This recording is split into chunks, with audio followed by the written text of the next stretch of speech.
Far away from Earth, on the edge of human space, stood a small but proud colony named Erebos. It was not the largest, nor the richest, but it was a home. Children laughed in the streets, farmers grew crops under the bright artificial domes, and workers mined deep into the rock to fuel humanity's endless hunger for progress. Life was simple there, almost peaceful, and most who lived on Erebos believed they had left behind the chaos of wars and old rivalries. They thought distance gave them safety. They thought being small made them invisible. But one quiet morning, everything changed. The first signs came as a whisper. The colony's long-range communication relay, usually filled with chatter from families and supply ships, suddenly went silent. A signal was sent to Earth, but it was weak, fragmented, and filled with static. The last clear words heard were, "They are here, Ike, we can't stop." Then nothing. No more voices, no more signals, only silence.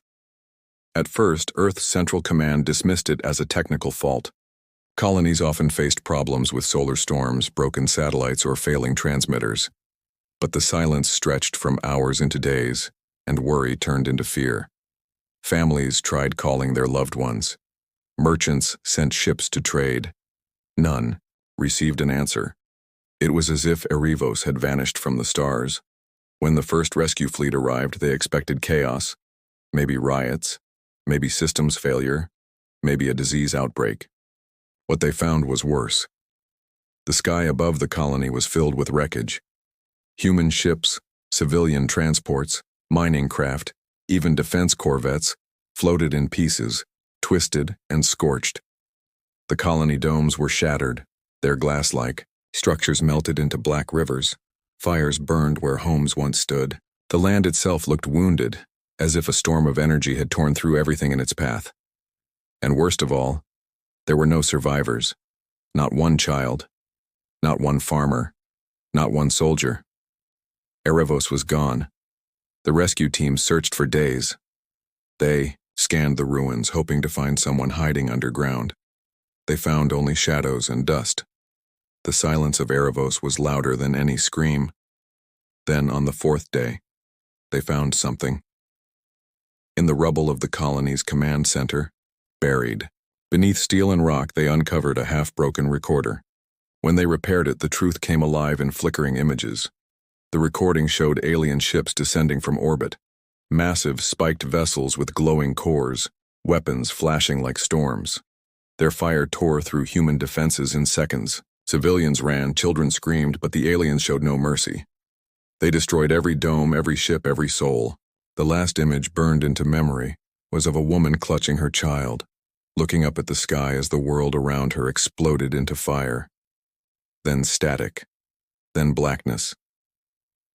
The rescue fleet carried the recorder back to Earth. When the leaders watched, silence filled the chamber. For generations, humans had been warned that the galaxy was dangerous, that some species would see them as rivals, as threats, as prey. But many believed humanity could avoid that fate by staying humble, by keeping to themselves, by living quietly. Now that dream was broken. Erebos was not destroyed by accident. It was not lost to natural disaster. It was erased, deliberately, brutally, by alien hands. News spread across Earth within hours. Families cried in the streets. Anger boiled in the hearts of soldiers. Politicians argued in halls of power. Some whispered that humanity should retreat, hide deeper within their own borders, and hope the aliens would leave them alone. But others, louder voices, remembered history. Humanity had always suffered loss, but loss had never broken them. It had forged them. And now, with a colony erased, the fire of vengeance spread. Across Earth and its colonies, one truth became clear. Humanity would not forgive. Humanity would not forget. And humanity would answer. In bars and markets, soldiers and workers repeated the words, "They erased our people. We will erase their fleets."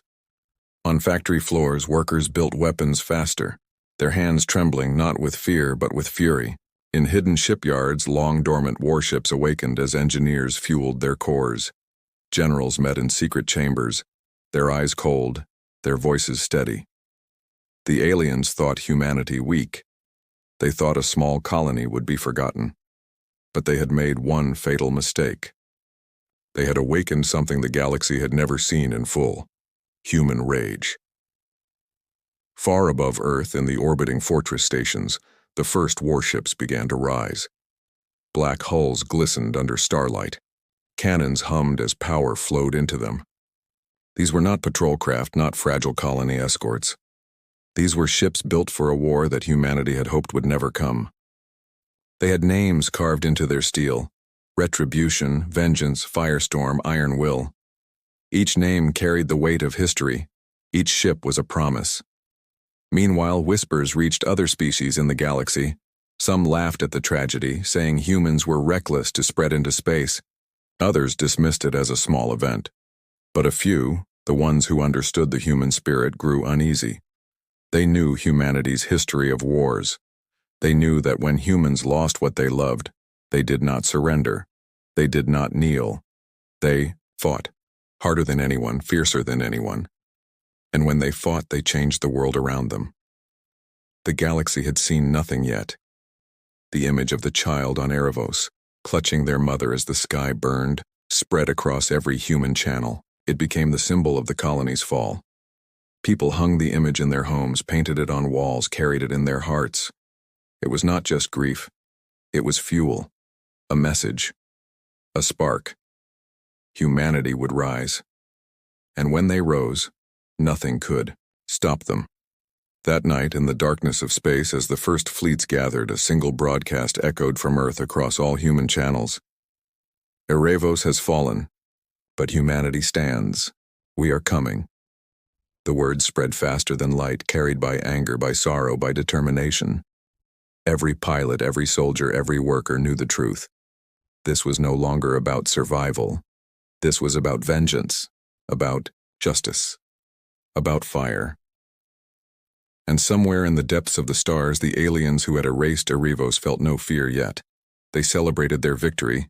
Certain humans would do nothing, but they did not know what was coming. They did not know that the silence of one colony had awakened a storm of steel, of fire, of fury, a storm that would sweep across the galaxy and leave behind only wreckage, the storm of humanity. The recording from Erebos spread faster than any news ever had in human history. Families gathered around screens, staring at the frozen image of the mother and child in their last moments. Factories stopped for a minute of silence. Schools fell quiet as teachers explained to children what had happened. It was not just a tragedy, it was an insult to all of humanity. The aliens had not only killed a colony, they had challenged the entire species, and humanity, throughout history, had never been kind to those who challenged it. On Earth, leaders of the Terran Union met in their high council chambers. The room was vast, filled with the faces of politicians, generals, and advisors. For hours they argued. Some feared the aliens' power. "We must not rush into war," one senator warned. "They destroyed a colony in hours. What if they come for Earth itself?" But the generals answered with cold voices. "If we wait, they will come anyway. If we do nothing, they will see us as prey. And prey does not live long in the galaxy." The argument continued until a single voice silenced them all. It was Admiral Kane, a man with gray hair, a soldier who had fought in wars before humans even left their solar system. He stood tall and spoke with fire in his words. "The aliens think we are weak. They think we will hide. They do not know us. Humanity does not hide. Humanity fights. We will not wait for them to strike again. We will strike first." His words echoed beyond the chamber. Soldiers repeated them in barracks. Workers repeated them in factories. Civilians repeated them in their homes. A single decision had been made. Humanity would rise, and humanity would fight. Across the Earth and its colonies, preparations began. The shipyards of Mars roared with life as engineers worked day and night to awaken old warships and construct new ones. Weapons that had been locked away in storage were brought out and tested again. Orbital stations turned into fortresses, bristling with cannons and shield arrays. Factories that once built farming tools now built missiles. Entire cities dedicated themselves to the war effort. Everyone from the youngest worker to the oldest veteran became part of the great machine of vengeance. But vengeance was not only steel and fire, it was also spirit. Across the colonies, speeches lit a flame in people's hearts. Teachers told children about the fallen of Erebos. Priests spoke of justice and sacrifice. Musicians wrote songs of rage and sorrow, their voices carrying across channels, uniting the broken hearts of humanity. For the first time in generations, humanity was not divided by politics or borders. They were one people bound together by grief and driven by fury. And when humans were united, nothing in history had ever been able to stop them. Yet there was fear too. Ordinary families looked at the sky and wondered if war would bring more death. Mothers held their children tighter. Fathers worried about the sons and daughters who would go off to fight. Even so, they did not resist the call. They understood what was at stake. If they did nothing, there would be no future left to protect. And so, with heavy hearts but unshakable resolve, humanity prepared for the storm. In secret hangars hidden beneath the oceans, the most advanced ships humanity had ever built began to stir. These were not patrol ships or escort cruisers. These were leviathans of war, designed in times of paranoia but never unleashed. Until now. Their names carried meaning: Juggernaut, Tempest, Black Dawn, Eternal Wrath. Each hull was black as midnight, covered in armor thicker than any alien weapon had pierced before. Their weapons could level cities. Their engines could outrun storms. They were more than machines. They were symbols of humanity's fury given form. To see one rise from the water was to see the promise of vengeance made real. As humanity rose, whispers spread through alien space. Traders carried stories of the erased colony and the brewing storm. Some alien leaders dismissed it, laughing at the thought of weak humans standing against their empires. But others, older and wiser, shook their heads. They remembered history, even if the galaxy had forgotten. They remembered Earth's wars, the endless conflicts where humans had turned every tool into a weapon and every tragedy into fuel. They knew what was coming, and they feared it. Meanwhile, the aliens, who had destroyed Erebos, celebrated. Their empire was vast, stretching across dozens of systems. To them, humanity was a small nuisance, an upstart species daring to reach beyond its cradle. The destruction of a colony was nothing more than a warning to keep humans in their place. In their halls, they feasted, boasting of their victory. They told themselves humanity would cower, humanity would beg for peace. But they did not know what humanity had already set in motion. Their laughter was blind. Their arrogance would cost them everything. Back on Earth, the first fleet prepared to launch. Thousands of soldiers stood in hangars, their armor shining, under bright lights. Pilots sat in their cockpits, gripping controls with steady hands. Engineers and technicians gave final checks, their hearts heavy with the knowledge that many of these ships would never return. But not one person hesitated. They had seen Erebos. They had heard the cries of the lost. They carried their memory like a shield. Fear had no place in their hearts, only fire. When the order finally came, the engines roared to life. Warships rose from oceans, from hidden caverns, from orbital docks. The sky above Earth filled with steel as fleets formed into massive formations. Civilians watched from below, cheering and crying at the same time. They knew they were sending their protectors into the unknown. But they also knew this was humanity's answer. The aliens had erased one colony. Now humanity would show the galaxy what it meant to provoke them. At the head of the fleet, Admiral Kane stood on the bridge of the flagship Retribution. His eyes were fixed on the stars, but his mind was on Erebos. He remembered the last image of the mother and child, and he swore silently that their deaths would not be in vain. Turning to his crew, he spoke the words that would carry into legend. They thought we would break, but we are not broken. We are unchained. We are coming.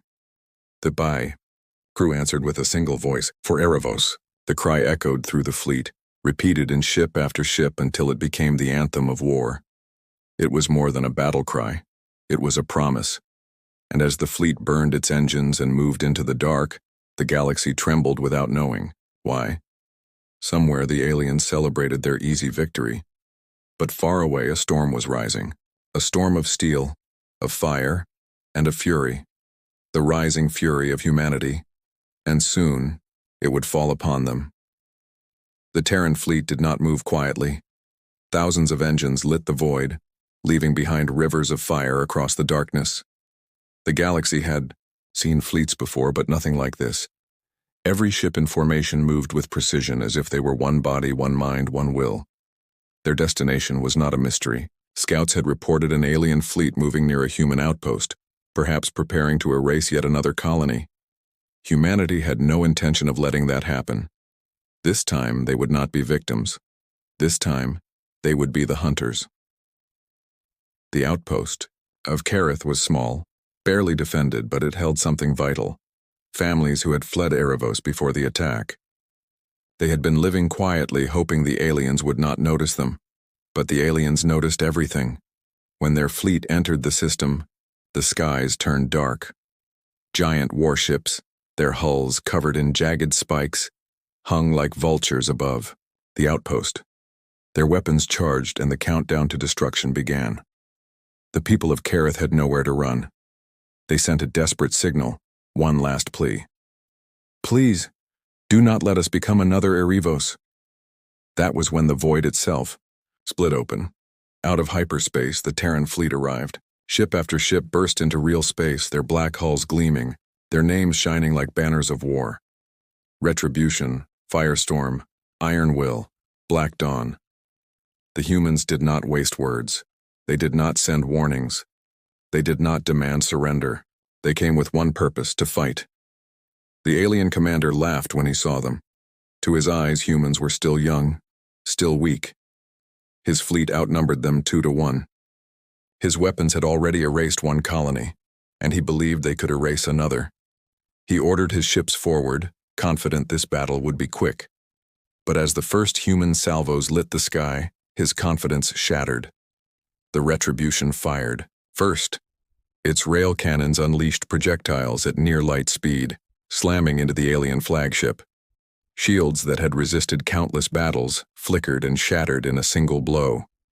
The alien crew stared in disbelief as the second volley ripped open their armor, tearing through decks like paper. Panic spread. No one had ever seen weapons like this before. The humans were not using standard energy blasts or slow plasma fire. They were using something older, something raw, kinetic force, unleashed with terrifying power. It was a kind of weapon the aliens had dismissed as primitive. Now it was destroying them. The smaller Terran ships moved next. Swarms of missile pods opened, releasing storms of intelligent warheads. Each missile broke apart mid-flight, splitting into dozens of smaller projectiles that danced like hunters, weaving through enemy defenses, striking engines, weapons, bridges. Alien ships exploded in waves of fire, their wreckage falling toward the planet below. The humans moved with brutal efficiency, their formations perfect, their timing flawless. Every strike was designed not just to kill, but to send a message. Humanity had risen and there would be no mercy.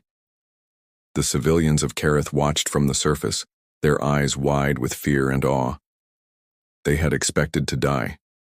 Instead, they saw the skies burn with fire, but it was not their homes that burned.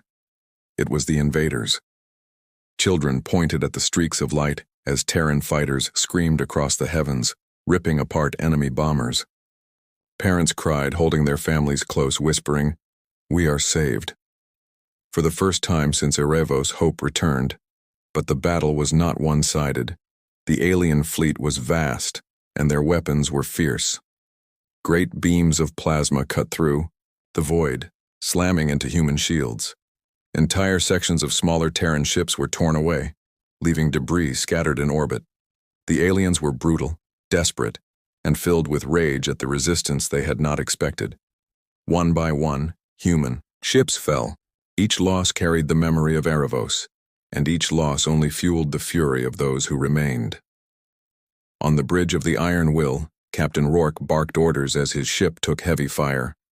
Flames spread across the deck, alarms blared, but the crew did not falter.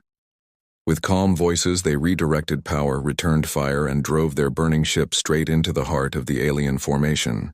The iron will became a symbol of defiance, standing alone against a wall of enemies. Before its hull finally collapsed, it fired one last broadside, tearing 2 alien cruisers apart in a blaze of light. The crew died with their voices raised. "For Erebos!" The loss only enraged the humans further. The firestorm cut through the alien lines, its cannons spitting fire like a beast unleashed. Fighters swarmed, their pilots screaming vengeance as they dived into enemy carriers. In minutes, what had begun as an alien show of strength turned into a massacre. The sky was littered with burning hulks, and the once proud alien fleet began to scatter. Their commander screamed for retreat, but the humans gave them no chance. They pursued without mercy, hunting down every ship that tried to escape. At last, silence returned to the system. The alien fleet was gone, either destroyed or fleeing into the dark. The Terran fleet, though battered and bleeding, stood victorious. Wreckage floated across the void, a graveyard of steel and fire. Humanity had faced its first true battle in the stars, and they had won. The cost was high, but the message was higher. They were no longer prey. They were predators, and the galaxy would never forget this clash. On the surface of Kareth, families emerged from shelters, staring at the burning sky. They saw the Terran warships, proud and unbroken, standing guard above them. Some fell to their knees, thanking the heavens. Others raised their fists, crying out the name of their saviors. Children who had once known only fear now looked to the stars with wonder. They had seen humanity fight, and they knew now that they were not alone. They were part of something greater, a species that refused to die, a species that would fight until the last star burned out. Back aboard the Retribution, Admiral Kane stood in silence watching the wreckage drift. His heart was heavy with the names of the ships they had lost, but his resolve only grew stronger. He turned to his crew and spoke the truth that everyone already felt. This is only the beginning. They will come again stronger, angrier, but so will we, and we will be ready. The crew answered with one voice, "For Erebos." The cry echoed once more, carried across every channel of the fleet. It was not just a cry of vengeance anymore. It was a cry of defiance, of unity, of destiny. Far away, in alien halls of power, news of the battle spread. Many dismissed it as a fluke, an accident. But others, listening carefully, heard the truth behind the reports. The humans had not just fought back. They had annihilated a fleet that should have crushed them. The galaxy had underestimated humanity, and now it was too late. For in the ashes of Erebos, something greater had been born, a fire that would not die, a storm that would not stop. The first clash was over, but the war had only just begun. The galaxy had watched the first clash with disbelief. News traveled fast, carried by frightened merchants and half-broken transmissions. A human fleet had not only resisted, but destroyed an alien armada that was supposed to be invincible. Many rulers dismissed the reports as exaggerations. Surely the aliens allowed the humans one small victory, they told themselves. Others whispered that humans were lucky, that it would not happen again. But those who listened carefully, those who studied history, felt something different. They felt unease. They felt the storm that was coming, and the storm was humanity. Back on Earth, the victory at Kareth was celebrated, but not with joy. There was no laughter, no parades. Instead, there was silence, determination, and fire in every heart. The people cheered for the survivors, but they also mourned for the ships and crews that had fallen. Names of the dead were carved into stone walls, not forgotten but honored. The galaxy might have believed humans were fighting for survival, but the truth was more dangerous. They were fighting for vengeance, and vengeance made them unstoppable. The shipyards of Mars burned with activity. Massive dry docks that had once built peaceful colony vessels now forged warships day and night. Workers did not rest. Their grief fueled them. They worked until their hands bled, until their eyes closed from exhaustion. But they never stopped. Each rivet, each plate of armor, each cannon added to the fleet was more than steel. It was rage turned into a weapon. On Earth, factories poured out new weapons faster than ever. Entire cities became engines of war. Humanity was not just preparing. Humanity was transforming. The Second Terran Fleet was larger, stronger, deadlier than the first. Flagships with armor like mountains, destroyers with missile swarms that could darken the sky, fighters designed to move like predators, fast and merciless. And behind it all, deep in hidden stations, weapons never before revealed were tested, superweapons that had been locked away for fear of what they could do. Now, no one spoke of fear. Now, every weapon was needed. When the fleet launched, it was not in secret. Humanity wanted to be seen. Hundreds of ships rose from the oceans and shipyards, blotting out the stars above Earth. Civilians stood in awe, tears streaming down their faces. Children pointed to the skies, their small hands trembling as they whispered, "That is our vengeance." The fleet's departure was broadcast across every human channel, and one message was spoken by every crew as their engines roared to life. For Erebos. The target was chosen carefully, not a small raiding force, not a minor outpost. Humanity, struck at the very heart of the alien empire, a stronghold world where their fleets gathered and their leaders boasted of victories. It was a world of fire and steel, surrounded by warships, a fortress in space. The aliens believed no enemy could ever challenge it. They were wrong. When the Terran fleet entered the system, the galaxy held its breath. The alien defenders laughed at first. They had numbers. They had size. Their warships filled the void like a wall of iron. But when the first Terran salvos were fired, their laughter died. Rail cannons screamed across the stars, their slugs smashing through alien shields as if they were glass. Massive missiles swarmed, in waves, breaking into thousands of smaller warheads that weaved through enemy fire, striking targets with brutal precision. Plasma beams carved holes into enemy hulls, and fighter wings streaked through the chaos like blades in the dark. Every weapon humans had created was unleashed at once, and the void itself seemed to shake from the fury. Alien ships exploded in blinding flashes. Their formations crumbled as captains screamed for order. But the humans gave them no time. Firestorm charged into the heart of the enemy, its cannons tearing through cruiser after cruiser.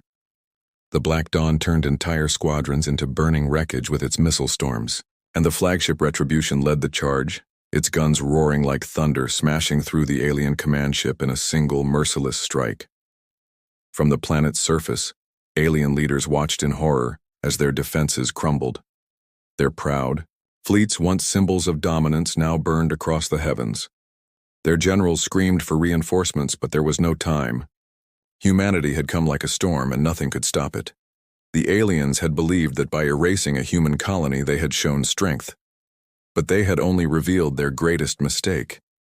They had taught humanity the cost of weakness. They had shown humanity the price of mercy. And in return, humanity had unleashed firepower the galaxy had never seen. The battle raged for hours, but the result was never in doubt. By the time the last alien ship was destroyed, the void was littered with wreckage. The fortress world, once untouchable, lay exposed and trembling. The Terran fleet did not bombard the planet, not yet. Instead, they broadcast a single message on every frequency, in every alien tongue. This is humanity's answer. For Erebos, for every life you took. We are not prey. We are the storm. And the storm is here. The message carried far beyond the battlefield. Traders whispered it in distant ports. Refugees repeated it in quiet voices. Other alien empires heard it and shivered. They had thought humans weak, but weakness had burned away in the fire of loss. What remained was something terrifying. Something the galaxy had never faced before. On the bridge of the Retribution, Admiral Kane stood silent as the wreckage drifted around them. His crew waited for orders, but none were needed. The message had been sent. The storm had been unleashed. And this was only the beginning. The galaxy was vast, filled with empires that believed themselves untouchable. But now, every ruler, every general, every citizen whispered the same question in fear. What will humanity do next? And the answer was simple. Humanity would not stop. Humanity would not kneel. Humanity would rise, with firepower that no empire could withstand. The TUB storm had begun, and it would not end until justice was done.